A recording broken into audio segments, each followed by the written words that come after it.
Hello friends, कैसे हैं आप सब। आज मार्केट्स काफ़ी अच्छे थे। निफ्टी 50 जैसे मैं देख सकता हूँ 1.45% ऊपर था, बट उसके कंपैरिजन में Nifty mid cap 100 and Nifty small cap 100 0.2% and 0.22% ही ऊपर थे। इसका मतलब ये है कि ब्रॉडर मार्केट्स आर रिलेटिवली शांत थे compare to Nifty 50। Advance decline ratio में मैं देख सकता हूँ 0.84, यानी 1 से कम है, यानी कम शेयर्स एडवांस हुए, उसके कंपैरिजन में ज़्यादा शेयर्स डिक्लाइन हुए।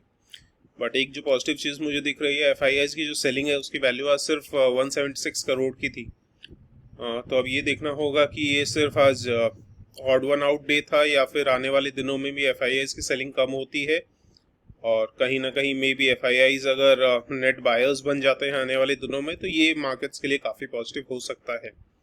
चलिए उसके बाद बात करते हैं दो ऐसे शेयर्स की जो आज बहुत न्यूज़ में थे।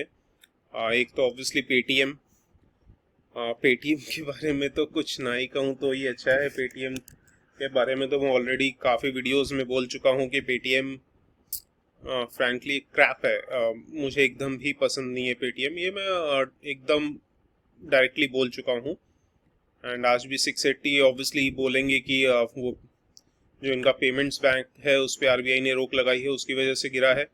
बट कहीं ना कहीं जब शेयर ओवर वैल्यूड होता है तो ये सब इवेंट्स कहीं ना कहीं आते रहते हैं। अभी भी मुझे इस प्राइस पे भी ये शेयर अभी भी ओवर वैल्यूड लगता है। ऐसा शेयर का फेयर वैल्यू निकालना बहुत मुश्किल है, बट आई थिंक बिलो 500 भी पॉसिबल है इस शेयर में। तो अगर अभी भी आप अगर ये सोच रहे हैं पेटीएम में इस प्राइस पे बाय कर ले, मे बी फ्यूचर में अच्छा रिटर्न्स मिल जाए, मे बी शॉर्ट टर्म में थोड़ा बहुत पुल बैक देखने को मिल सकता है। हाँ, जैसे विजय शेखर शर्मा ने आई थिंक कोई कमेंट किया है कि उन्होंने कोई डेटा लीक नहीं किया चाइनीज़ को, बट कहीं ना कहीं एलिगेशंस लग रहे हैं कि डेटा लीक हुआ है। तो ये सब फैक्टर्स इन्वॉल्व हैं। मैं तो यही बोलूँगा, आप अगर फ्रेश बाइंग की सोच रहे हैं तो मत करिए ये पेटीएम में। हाँ, अगर होल्ड करते हैं तो क्या बोलूँ, अगर आपका ज़्यादा लॉस नहीं हो रहा तो एग्जिट कर जाइए, अगर ज़्यादा लॉस हो रहा है तो फिर आप थोड़ा वेट कर लीजिए, और क्या बोल सकता हूँ। उसके बाद एक और स्टॉक जो बहुत ज़्यादा फेवरेट है रिटेल इन्वेस्टर्स का, वो है जुबिलेंट फूड वर्क्स। कहीं ना कहीं देखिए, मैं अपना ओपिनियन जो है ऑनेस्ट रखता हूँ। मुझे ये तोड़ मोड़ के बातें करनी नहीं आती, या फिर क्या बोले घी या मक्खन लगा के बात करने नहीं आती। मैं स्ट्रेट बात करता हूँ। तो मुझे मैंने पहले भी कहा है कि जुबिलेंट फूड वर्क्स मुझे ओवर वैल्यूड लगता है। हाँ, आज एक न्यूज़ आई है जिनमें शायद प्रतीक पोटा जी जो इनके सीईओ थे, उन्होंने रिज़ाइन कर दिया है। तो जबकि इनको 3 साल का एक्सटेंशन मिला था लास्ट ईयर जून में ही, तो वो कहीं और अपॉर्चुनिटीज़ ढूंढेंगे। बट कहीं ना कहीं ये थोड़ा सा शॉकिंग लगता है, क्योंकि इनको ही क्रेडिट दिया जाता है जुबिलेंट फूड वर्क्स को पूरा टर्न अराउंड करने के लिए। 2017 में शायद इन्होंने ज्वाइन किया था, उसके बाद से कंपनी को काफ़ी टर्न अराउंड कर दिया। बट ये काफ़ी शॉकिंग लगता है इसलिए क्योंकि जिस बंदे ने कंपनी को खुद टर्न अराउंड किया हो, और जिसका भी सीईओ का टेन्योर भी अभी वापस एक्सटेंशन मिलने के बाद 3 साल का और था, इनफैक्ट जून के बाद 3 साल था, तो ऑलमोस्ट अभी 2 ईयर्स 3 मंथ्स बाकी थे। तो कहीं ना कहीं ये शॉकिंग लगता है, क्योंकि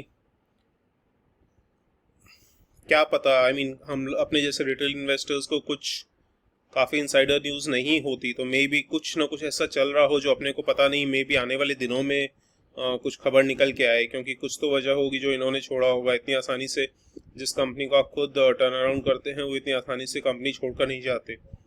और ऐसा भी नहीं है कि इनको बहुत ज़्यादा कुछ ग्रैंड अपॉर्चुनिटी कहीं से मिली एंड उसके बाद इन्होंने छोड़ दिया। और दूसरी बात वैल्यूएशन को लेकर, जैसा मैं देख सकता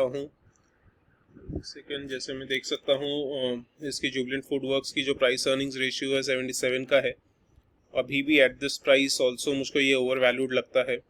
अगर इवेंट नहीं भी कंसिडर करते तो भी ये ओवर वैल्यूड था। सबसे इम्पॉर्टेंट चीज़ है, अगर मैं डिटेल में इसको स्टडी करता हूँ तो आप देखिए, मैं इसकी लास्ट कुछ ईयर्स एंड लास्ट कुछ क्वार्टर्स की सेल्स देख रहा हूँ, तो ग्रोथ मुझे उतनी ज़्यादा नहीं दिख रही है जितनी मुझे चाहिए।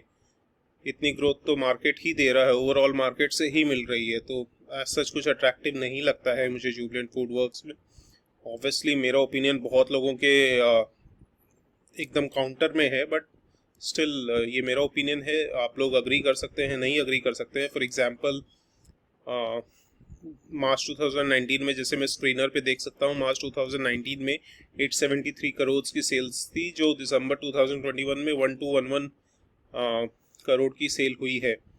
तो कहीं ना कहीं जो ग्रोथ रेट है ऑलमोस्ट 2 years 9 months में, जैसी ग्रोथ रेट मैं एक्सपेक्ट करता हूँ वैसी ग्रोथ रेट नहीं मिल रही थी कंपनी से। और एक और इम्पॉर्टेंट फैक्टर, क्योंकि मैं थोड़ा सा अनकन्वेंशनल तरीके से चीज़ों को देखना चाहता हूँ, हर चीज़ फाइनेंशियल्स नंबर्स इस चीज़ में ज़्यादा अटक के रह जाओगे तो कहीं ना कहीं कुछ ऐसे स्टॉक्स मिस हो जाएंगे जो कहीं ना कहीं आगे जाके आपको बहुत अच्छा रिटर्न्स दे सकते हैं। और एक और चीज़ इम्पॉर्टेंट ये हो जाती है कि ज़रूरी नहीं है क्राउड जहाँ जा रहा है वो सही हो, आप हमेशा काउंटर ओपिनियन लेना सीखिए। अगर आपका जो लॉजिक सही है तो बस ये मत सोचिए कि पूरा क्राउड क्या बोल रहा है, एक्सपर्ट्स क्या बोल रहे हैं, खुद अपना दिमाग लगाइए। अभी फॉर एग्जांपल अभी जो सबसे इम्पोर्टेंट पॉइंट है कंसिडर करने का, may be 3 to 4 years back अगर आप कुछ भी जैसे पार्टी करना चाहते थे घर में, या कजन्स के साथ हैंग आउट करना चाहते थे, या फ्रेंड्स के साथ, तो I think one of the very few options Domino's ही था, क्योंकि डोमिनोज से बस आप पिज़्ज़ा ऑर्डर कर दिए, आ गया, आप मस्ती कर लिए। बट अभी जो है जोमेटो स्विगी आने के बाद आपके पास वैरायटी बहुत है। अभी कुछ दिन पहले ही मैं घर में बोल रहा था चलो पिज़्ज़ा मंगाते हैं, वो बोले नहीं, पिज़्ज़ा खा खा के बोर हो गए हैं, कुछ और मंगाते हैं। और अभी जोमेटो स्विगी से मैं रेगुलरली ऑर्डर करता रहता हूँ। डोमिनोज़ का पिज़्ज़ा भी, जैसे मेरी एनिवर्सरी थी 11 मार्च को, तो मैंने डोमिनोज़ का पिज़्ज़ा ऑर्डर किया। तो वंस इन अ वाइल मैं ऑर्डर करता हूँ, but at the same time अब काफ़ी कुछ वैरायटीज़ ट्राई करने लगा हूँ। जैसे फॉर एग्जांपल मोमोज, कैलकाटा में रोल बहुत फेमस है, रोल, या फिर नॉर्थ इंडियन, साउथ इंडियन। तो फ्रैंकली कहने का मतलब यही है कि अब ऑप्शंस बहुत ज़्यादा हो गए हैं, क्योंकि पहले मोस्ट रेस्टोरेंट्स डिलीवरी इतनी आसानी से नहीं दे पाते थे, या तो एक्स्ट्रा चार्ज इंक्लूड करते थे, या उनके पास होम डिलीवरी का ऑप्शन ही नहीं होता था। बट अभी आप जोमेटो स्विगी के थ्रू आप वैरायटी ऑफ फूड ऑप्शंस आप आस पास से ऑर्डर कर सकते हैं। इनफैक्ट अभी तो जोमेटो स्विगी में मैं देख रहा हूँ ऑलमोस्ट 10-12 किलोमीटर्स की डिस्टेंस कवर हो रही है। तो आप देखिए ऑप्शंस इतने बढ़ने के बाद तो मुझे नहीं लगता अभी डोमिनोज की जो करंट वैल्यूएशन है वो सस्टेन हो पाएगी। बहुत ज़्यादा हाई प्राइस पे है और कंपटीशन बहुत हाई है, कुछ ऐसा है नहीं कि जिसमें कॉम्पिटिटर्स राइवल्स आए नहीं।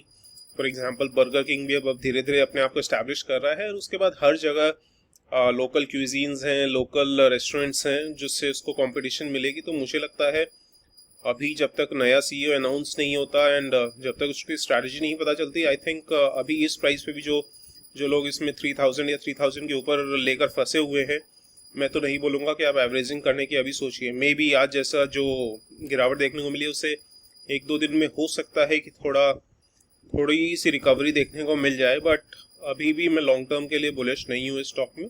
हो सकता है आपका ओपिनियन टोटली अगेंस्ट हो, बट जैसे मैंने पहले भी कहा है, मैं उनसे बात करना ज़्यादा पसंद करता हूँ जो मेरी हाँ में हाँ नहीं मिला के मुझे ये बता सके कि कहाँ मैं गलत हूँ। तो अगर आपको लगता है कि मेरा ओपिनियन गलत है तो प्लीज़ कमेंट करके बताइए। हाँ, मुझे पता है कि जुबिलेंट फूड्स काफ़ी ज़्यादा प्लानिंग में है, न्यू ब्रांचेस खोलने के, न्यू रिटेल लोकेशंस बनाने के, बट सब कुछ कंसिडर करने के बाद भी मुझे लगता है ओवर वैल्यूड है। तो कुछ भी डिसीजंस लें अपना सोच समझ कर लीजिए। ये मत सोचिए कि सारा क्राउड बोल रहा है या लोग क्या बोल रहे हैं कि जुबिलेंट फूड्स वर्क्स अभी अट्रैक्टिव है तो ले लेते हैं। फ्रैंकली मुझे तो अभी भी अट्रैक्टिव नहीं लग रहा। बाकी आप लोग खुद सोच समझ कर डिसीजन लीजिए, क्योंकि जो वैल्यूएशन है उससे मैं अभी भी कंफर्टेबल नहीं हूँ, क्योंकि और बहुत अच्छी अच्छी अपॉर्चुनिटीज़ हैं मार्केट में। और दो ऐसे और स्टॉक्स जो मैं अभी रिसेंट में काफ़ी डिस्कस किया हूँ, ग्रीन पैनल इंडस्ट्रीज़ एंड वर्तमान टेक्सटाइल्स, दोनों रिसेंटली अभी ठीक ठाक परफॉर्म कर रहे हैं, इनफैक्ट अच्छा परफॉर्म कर रहे हैं। बट अभी जिस लेवल पे मार्केट है, आप बहुत ज़्यादा जल्दी मत करिएगा उनको ऐड करने का, क्योंकि दोनों थोड़ा भाग चुके हैं। अगर मार्केट्स डिप करता है या उनमें कुछ करेक्शन आता है मे बी 4 to 5% का, तब आप स्टैगर्ड मैनर में धीरे धीरे ऐड करके चल सकते हैं। अभी भी मैं लॉन्ग टर्म के लिए उन पे बहुत बुलिश हूँ, बट शॉर्ट टर्म में अभी क्योंकि प्राइस बहुत ज़्यादा मूवमेंट दे चुका है तो मे बी रिस्क ज़्यादा बढ़ जाता है। बट लॉन्ग टर्म इन्वेस्टर्स को मैं ये भी सजेस्ट करूँगा कि आप 2-3-4% प्राइस फ्लक्चुएशंस के ऊपर इतने कंसिडर नहीं करके, चार्ट कंसिडर नहीं करके, आप जो स्टॉक्स अच्छे लगे, रीजनेबली वैल्यूड लगे, धीरे धीरे ऐड कर सकते हैं थोड़ा थोड़ा स्टॉक्स करके, क्योंकि अपने शॉर्ट टर्म ट्रेडर्स तो है नहीं, अपने को एग्जैक्ट बॉटम या एग्जैक्ट जो पीक होता है वो अपने को नहीं पता चल सकता। वो शॉर्ट टर्म ट्रेडर्स के लिए ठीक है, इंट्राडे ट्रेडर्स के लिए ठीक है। अपने लिए अगर 2-3-4% का प्राइस मूवमेंट इग्नोर करके धीरे धीरे अच्छे स्टॉक्स एक्यूमुलेट करते रहेंगे तो लॉन्ग टर्म में आपको बहुत बहुत अच्छा प्रॉफिट मिलेगा। चलिए इसी बात पे वीडियो एंड करते हैं। प्लीज़ आपको वीडियो अच्छा लगे तो like, share and subscribe. And ये कोई भी रिकमेंडेशन नहीं था बाइंग एंड सेलिंग का, आप लोग खुद अपनी स्टडी करके, रिसर्च करके ही इन्वेस्टमेंट डिसीजन लीजिए। Thank you.